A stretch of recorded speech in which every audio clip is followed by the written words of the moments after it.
J'ai jamais autant ressenti d'émotion en faisant de l'audiovisuel que depuis que je fais ça. Le projet de Live Out, c'est d'utiliser les technologies de la réalité virtuelle pour faire sortir les personnes âgées, leur faire découvrir le monde des environnements extérieurs auxquels elles n'ont plus accès.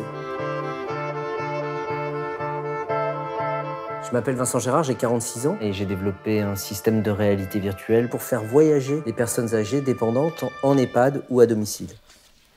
Avant de me lancer dans Live Out, en fait, je travaillais sur de la fabrication, de la production de contenu pour le web. Je participais en fait à la création de documentaires pour la télévision. Mais l'environnement duquel je viens, c'est celui du cinéma et de la télévision en général, comme journaliste ou réalisateur d'images. Le monde des médias a beaucoup changé ces 15 dernières années, donc je le voyais plus de la même manière. Je cherchais du sens dans ce que je faisais. À un moment, en fait, comme journaliste, j'ai eu l'impression de vendre de la publicité et créer des revenus aux entreprises. Ça se résumait à ça, alors que c'était pas la raison pour laquelle je l'avais choisi. Donc j'avais un besoin de valeur. L'homme de médias qui fasse des trucs pour les petits vieux dans les EHPAD ou pour la télé ou pour l'institutionnel ou pour n'importe quoi, son job c'est toujours d'être témoin. Il est témoin de quelque chose et il transmet. La seule différence c'est le moyen. Dans un écran ou dans des lunettes de réalité virtuelle, c'est différent mais c'est le même job.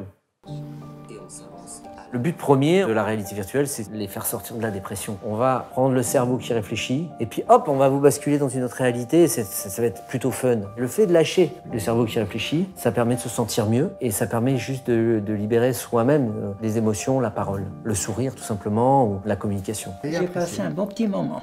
C'est le principal. Tout part de Janine, en fait, qui est la grand-mère de ma femme. Elle faisait des choses extraordinaires, seule. Elle voyageait, elle vivait des aventures incroyables. Et un jour, Janine, venue très vieille, elle a perdu la boule. Et on l'a accompagnée dans ce parcours jusqu'au moment où elle est rentrée en EHPAD. Et là, le fait d'aller la voir moins souvent, on s'est rendu compte qu'elle nous oubliait petit à petit. Ce que font toutes les personnes qui sont face à quelqu'un qui perd la mémoire, c'est lui dire « souviens-toi, souviens-toi ». Ce qui est une grave erreur, parce qu'on met ces gens-là en situation d'échec. Ce qu'il faut, c'est essayer de vivre une expérience dans le présent. Et là, vous pouvez partager des choses. Et je me suis dit, et si le fait d'immerger ces gens qui peuvent plus sortir, peut-être que le fait d'aller voir des environnements extérieurs, d'aller voir le monde, ça va leur faire simplement plaisir. Alors, qu'est-ce que vous en avez pensé? Ah, c'était très bien. Vous aimez bien regarder la mer comme ça? J'aime bien regarder, moi j'ai été en Bretagne.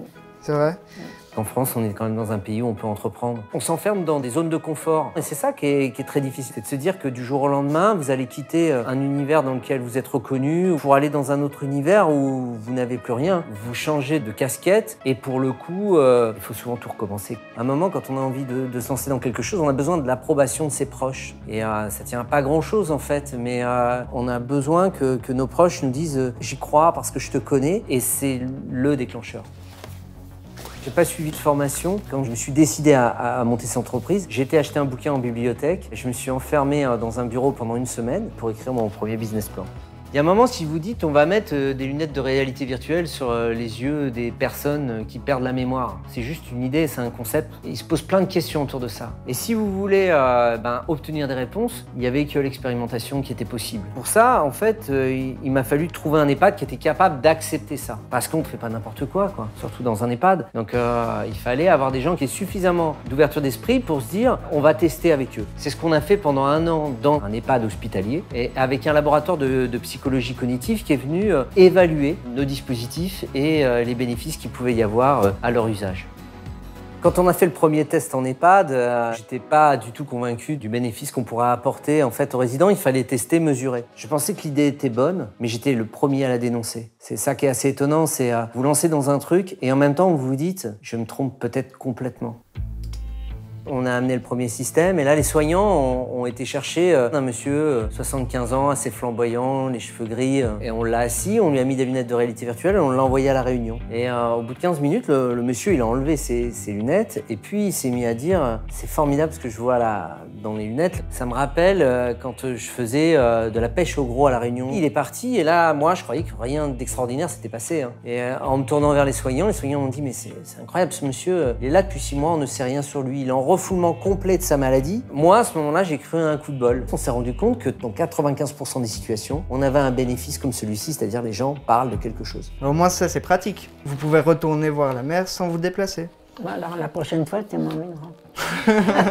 Ces éléments-là, nous, on les fabrique de deux manières. Soit parce qu'on a de l'inspiration pour quelque chose, soit nos résidents ou ceux qui les entourent nous appellent, nous disent est-ce que tu veux bien faire ça? Et au début, on était parti sur des expériences qui étaient très contemplatives, des choses qui bougent pas beaucoup. Nos petits vieux nous ont dit je m'ennuie, quoi. C'est pas parce que je perds la boule que j'ai pas envie de trucs qui bougent, quoi. Et un jour, en fait, on avait un monsieur qui s'appelait Maurice et j'apprends qu'il a été parachutiste. Donc j'appelle un club de parachutisme, je leur ramène une caméra, on tourne, je monte dans la nuit, le lendemain j'y vais. C'est un des trucs qui a cartonné, quoi. On commence à distribuer partout en France. Aujourd'hui, c'est une cinquantaine d'établissements équipés, ça continue à croître.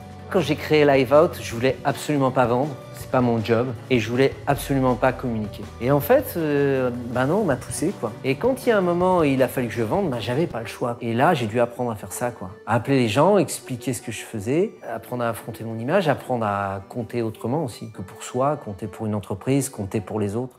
Aujourd'hui, on travaille dans les EHPAD, mais en fait, on ouvre vers d'autres besoins qui sont sur le domicile. Et on se rend compte que le soin à domicile, tel qu'il est pensé pour l'accompagnement des personnes dépendantes à domicile, est peut-être pas suffisant. Il y a d'autres types de soins qui peuvent être complémentaires, qui sont le loisir. Quelqu'un qui sort pas, concrètement, il faut peut-être aussi lui parler d'autres choses, quoi, lui amener quelque chose du divertissement. Et oui, on est en train de développer en fait sur ces marchés-là. Nous, dans le cadre de domicile, on apporte une solution que les visiteurs à domicile, professionnels, peuvent utiliser pour faire sortir artificiellement les gens. L'entreprise, c'est quelque chose qui ne vous appartient pas, même si vous en êtes le PDG. C'est quelque chose que vous transmettez.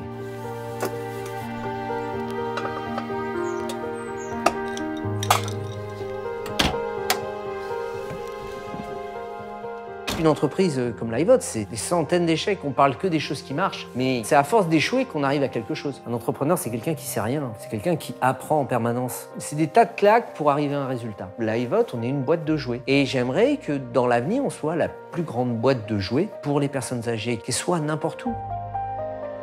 S'il y avait des conseils, c'est de s'entourer, trouver les gens en qui on a confiance, croyez, quoi. Fermez-vous à tout ce qui est négatif.